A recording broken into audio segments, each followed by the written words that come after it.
So we're gonna start off with your latest EP, New Warnings. Short little thing, like 4 songs, really easy to go through. So I was listening through it a couple times, and I noticed that there's a theme going on in your gut. Is No Warnings a response to how life for you kind of blew up, like especially after like Fire Emoji and the Chance the Rapper following? Yeah. So No Warnings was kind of like me just trying to bust out of the box creatively. Like if you look at my catalog, I don't really have a lot of features. I just have a sound. And I would say No Warnings was me just making a pivot, a hard pivot, and not preparing my audience or any of that. It was just like a vibrant creative expression is what I wanted it to be. Okay. You know, it's funny you mentioned that you have no features because you have God-Fearing on that EP. So why did you feel like you needed to include him? Oh man, well, one, I like him. Like I heard his sound, like with one of the songs he got with Scooty Wop, and I was like, bro, he's different. He's phenomenal. Yeah, so I'm a fan of God-Fearing. I think that song, forgive me, I forget the title off the top of my head, but that's my favorite song on the project. It's a very unique song compared to the rest of the project. Yeah. So speaking of Chance the Rapper and that shout out kind of happened out of nowhere. Talk to me about that day when you found out that happened. So I was actually on the flight. I had a tour stop that day, and the plane is in the air. We just dropped the promo for Healing Soldier. So I'm like getting the notifications, and I'm like, all right, the soldiers are hyped. They want the content. Well, when my plane landed, of course, I get my 5G back, and I check my notifications, and I'm seeing people comment fire emojis. When is the due date? X, Y, and Z. And then I see Chance, the rapper, with fire emojis. And I was like, all right, that's probably spam or whatever. So I keep scrolling. Well, this is all from my home screen. So now I click on the notification. It take me directly to Instagram. And I go back through and I'm like, okay. And then I see Chance the Rapper and I see the check. And I just like legit started freaking out. I sent the screenshot to my wife and I went straight to Twitter. Like, yeah, I don't think I'll ever forget that day. Yeah, I don't blame you. That's crazy. I would have thought the same thing with the spam. So I don't blame you at all. Did anything come of that? Is something going to happen? Yeah, well, I mean, he showed support a few times. Like even when I put it in my story, I got a reaction from there. But as of yet, nothing is brewing. As of yet. Okay. All right. We'll wait and see. We'll leave it on wait and see. All right, so before I ask more questions about the EP, you guys wanted to show your new music video for Top Down. So we're gonna let that roll in 3, 2, 1. Yeah.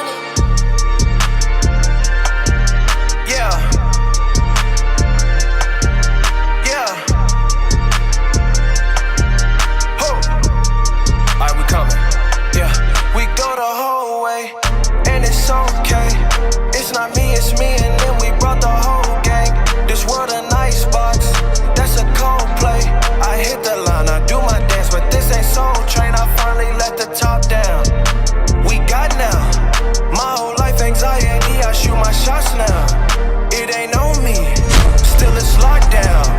I let go of all the weight, still the top drop, pop. I wait up to my neck, I can barely see the steps. I know life hit me with tests. It's okay because I'm blessed. Finally let the top down. No more pressure. Finally let the top down. No more pressure. Yeah, still it's B.I.G. And it's me and me. They want all the smoke. We got TNT. I finally let the top down. No more pressure. Look to the highest high, seen the lowest low. Fear a headshot, we go toe to toe. Pray I'm on point, I look through the scope. Ain't no slowing down, till it's round the globe. Yeah, I had weight up to my neck, I could barely see the steps. I know life hit me with tests. It's okay because I'm blessed. Finally let the top down. No more pressure. Finally let the top down.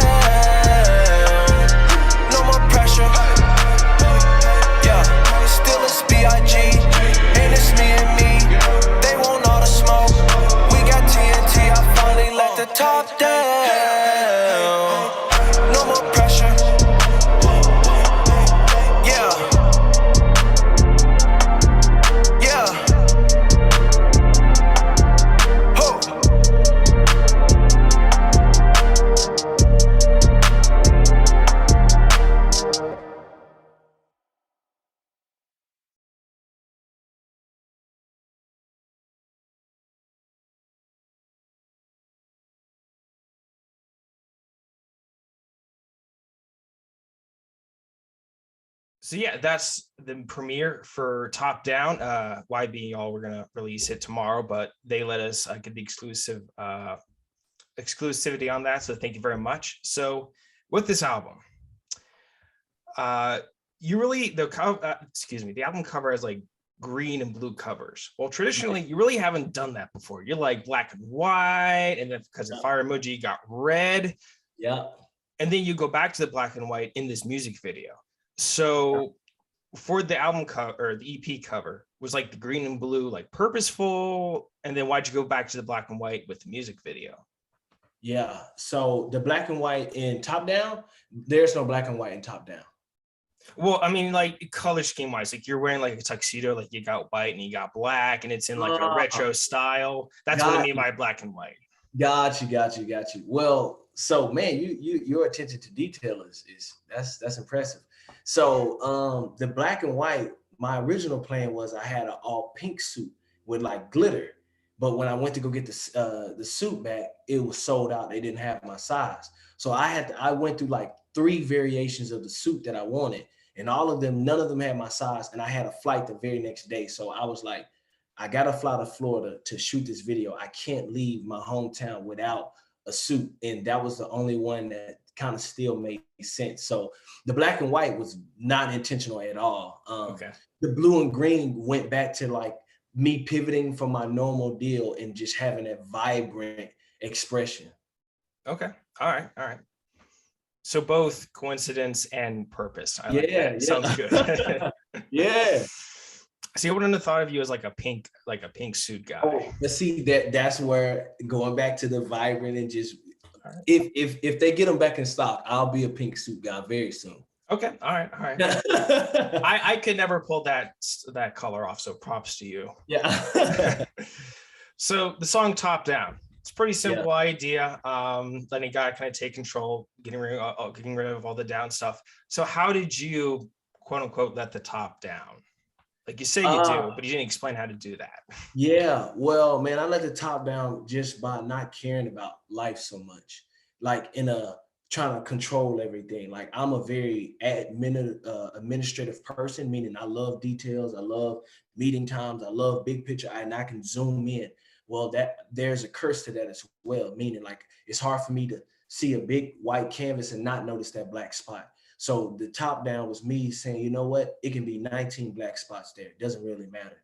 The whole canvas is white. I want to switch my perspective. So top down is just me in my own personal life saying that some of the things that don't fit the plan that I had or the vision that I had, it's okay. God is still great. All right. Speaking of administration, good transition there. You're on a label. Yeah. You guys have a lot going on. So next move. Very general, what are you hoping that your label accomplishes? Man, I want next move to be a place where artists can execute at a very high level. I look at the secular industry, my hat's off to what they're doing. I don't care to throw a stone, but I look at the way that they tell stories and the way that they execute, and I'm baffled at the way Christian artists execute when we hold the greatest story ever told. When we look at the storytelling of Christian artists compared to secular artists, it's night and day. So for me, that's one of my passions is how can I serve these artists' vision and help them execute at a very high level to where they could put them up against a secular artist and this artist, and a regular consumer could say, oh, it's hard for me to tell the difference. I thought they were both, as far as quality wise, I thought they both came from the same spectrum. Mm-hmm. Okay. So you got 3 people on the label, Coop, Henrik, and Christopher Sincere. By the way, Coop's a Rapzilla freshman, so you really got some good names on there. So let's just go by one and talk about your signees and why'd you sign them. So starting off with Coop, our Rapzilla freshman. Yeah, man. Well, every person on the label, I'm a fan of. So it starts there, and then I can vouch for all of these guys' character. Man, if you turn the mic off and they can wrap around anybody, that really doesn't impress me. Who they are when the lights are off, when the mic is off, when the followers go away, that's what sold me on all of these guys. Coop is a phenomenal lyricist. What he stands for, and just man, Coop inspires me. Like when I'm in the studio with that guy, I really admire his attention to detail as far as music. And he loves the Lord. So man, that's always a big selling point for me, and my whole team knows that. Okay. What about Henrik? Henrik, man, I found him on TikTok sharing the gospel. And man, like these were all easy decisions. Like I see their passion for Jesus. And my whole thing is this: if they love Jesus, everything else can be worked out. But if they don't have a solid base for Jesus, I can do nothing for them because you're not following the creed, you know. Mm-hmm, So yeah. me, if that base is there, man, I'm willing to go to the ends of the earth for them. And yeah, man, Henrik, like I said, I found him sharing the gospel and leading thousands to Jesus, man. So yeah. And then Christopher Sincere. Christopher Sincere, I've been following him the longest. So when I got my start like bubbling in Orlando, we would go to the same shows. And my first time watching Chris Sincere perform, I said, oh, this guy's different. Like how intentional he is with his narrative and the way he tells stories and the way he performs and the way he engaged the audience. Like his entire expression is, man, I want to be cut from a different cloth. And he goes even harder under that vein for the gospel. Like, yeah, man. Yeah, Christopher's different. Like the whole squad's big different. And I think that really shows on the album, or sorry, EP they put out. It Has to Be God, which is fire. You should go check it out. I've listened to it at least 5 times at this point. So, and you must have been doing something, right? Because it went like number 2 on iTunes when it pre-ordered or something like that, right? Yeah, praise the Lord. So I was on another flight that happened too. So I'm starting to see like these mountaintop moments of flights. I'm starting to see a link there. So you're gonna be like conditions like Pavlov's dog. You're gonna be like excited to get off the plane. Yeah. So a lot of like fire songs, Ice Pack, fire, and then you got this interlude with Dallas Freestyle, which I want to focus on a little bit. That, which if you haven't listened to it, is basically it sounds like an impromptu legit freestyle. Someone's like putting out a beat on the table and all 3 of them, Henrik, Sincere, and Cooper, doing a freestyle. Was that spontaneous or was that planned? Bro, Graham made the beat literally as he was beating on the table, and Coop is a phenomenal freestyler. Mm-hmm. Henrik is he has grown to be like a dope freestyler, and Chris, he's just animated through expression as well. So none of that was prep. All they knew was, I know for sure we want to do this, and they all just did it live. Okay. What were you guys hoping that your EP, It Has to Be God, would accomplish when you guys put that out? What it did, exactly what it did.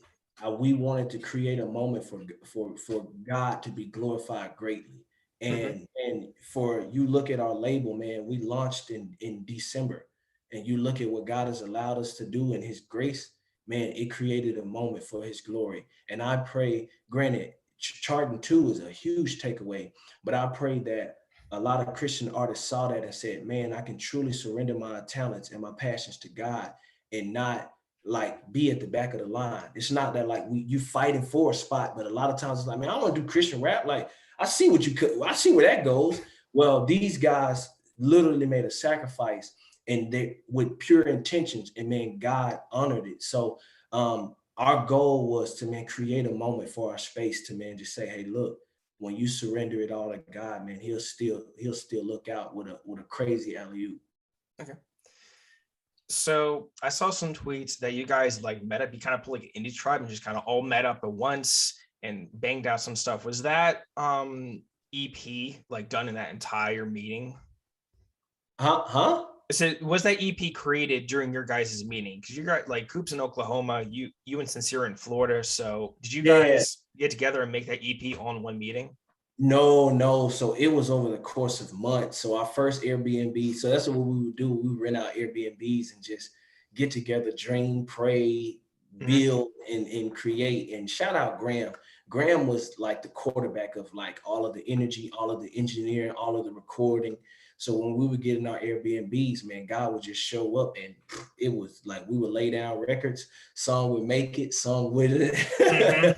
And then from the last Airbnb, we went in and we was like, yo, we want to knock this out. And I can't take none of the credit. Those guys came to those Airbnbs with their best foot forward and they executed, bro. So man, shout out to Cool, Chris, and Harry, and 100 Graham. Like, man, fourth quarter energy, yo. So to my knowledge, you're not actually featured on the project, correct? Why aren't you? I don't want them to be in my light, and I don't want to be in their light. I want to serve them. So there's two parts to me. I'm an artist over here, but when I'm in conjunction with with Next Move, I'm a complete servant to what they're doing. So it was a time where we was at Texas Roadhouse, and this guy came to the table, and our CEO was like, yeah, you know, he's a rapper, and she pointed to Coop. And he was like, oh, for real? Well, freestyle.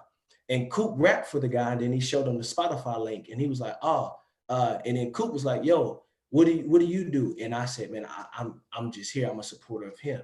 So I like for them, when I'm around them, man, y'all go out, y'all be big. And I don't think that there's enough of that in our space. So if I felt the weight of not having that, I want to be able to create those environments for other artists. Okay.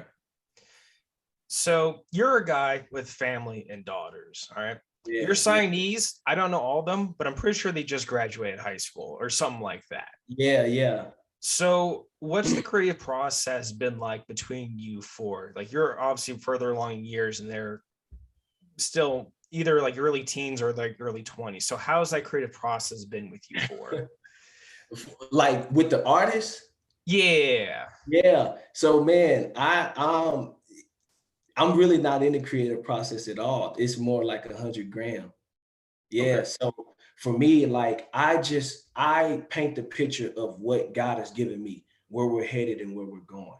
100 Graham, that's the genius on the sonics, on the direction. And then also, man, none of these guys are lazy. Like, man, they all like, without me, they'll still be going and doing what they're doing. I'm just kind of like a servant to what they got going on. But yeah, they all got a crazy work ethic. Like I say, last year I dropped like 20 records, and I'm in the studio with Coop, and I'm inspired. So that's the work ethic that I'm around. Like, so for me, it's just like a fuel to the fire.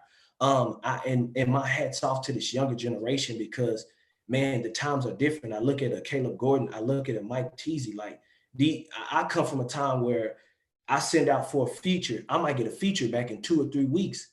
For It's All Him on the EP, Mike Teasy sent me his feature back in 12 hours. Like, so the space is just different. So instead of trying to like put them in the box, it's like, I know what I know. They know what they know. Hey, God, create something crazy. That's kind of more like the process. Okay.